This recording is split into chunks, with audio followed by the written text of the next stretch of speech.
정부가 역대 최대 규모의 긴축 재정을 선언하면서 전국 지자체들이 말 그대로 비상입니다.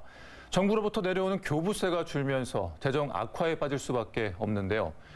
이로 인해 우리 지역에는 어떤 문제가 발생하고 있는지, 그리고 앞으로 어떤 점이 우려되는지 알아보겠습니다. 박종호 기자가 스튜디오에 나왔습니다.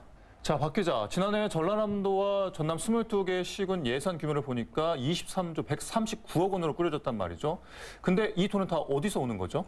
네, 75% 이상이 정부로부터 받는 돈입니다. 바꿔 말하면 자체 수입만으로는 살림이 어렵다는 얘기입니다. 네, 아까도 얘기했지만 정부 지원이 이제 줄게 됐잖아요. 예, 그렇습니다. 전체적으로 늘어왔던 교부세는 올해에 이어 내년에도 삭감될 것으로 보입니다. 정부가 세금이 덜 거쳤다며 지방 교부세를 깎기로 했기 때문인데요. 긴축 재정 기조에 국고 보조금도 불투명합니다. 네, 이렇게 된다면 지역 경제에 미치는 영향이 상당하겠는데요. 네, 그렇습니다.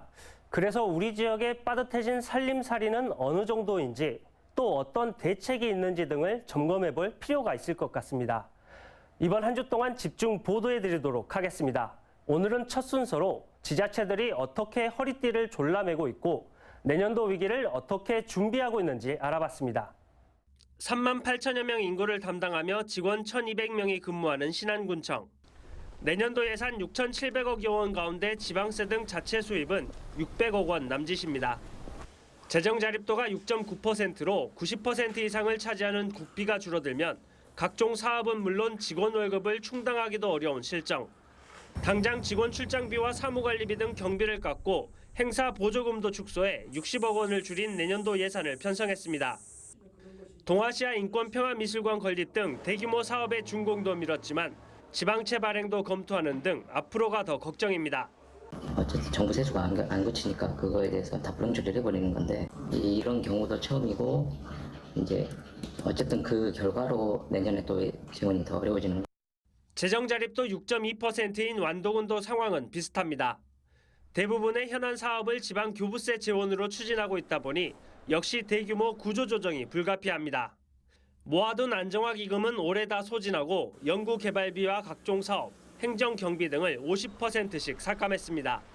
지방채를 발행하지 않고 연례 반복적 예산, 불필요한 예산에 대해서 절감을 해서 이처럼 국비 삭감에 대비해 내년도 예산을 올해보다 줄인 곳은 전남 지자체는 12곳에 달합니다.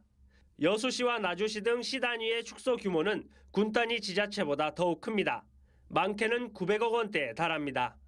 국도비 보조금이 늘면서 예산 편성 총액은 오히려 늘어난 일부 지자체들도 있습니다.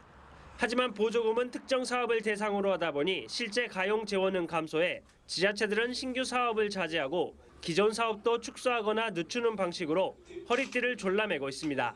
지방 교부세 분야에서도 좀 세수 여건이 안 좋을 걸 감안해서 충분히 보수적으로 예산 편성을 해서 올해 좀 대비를 좀.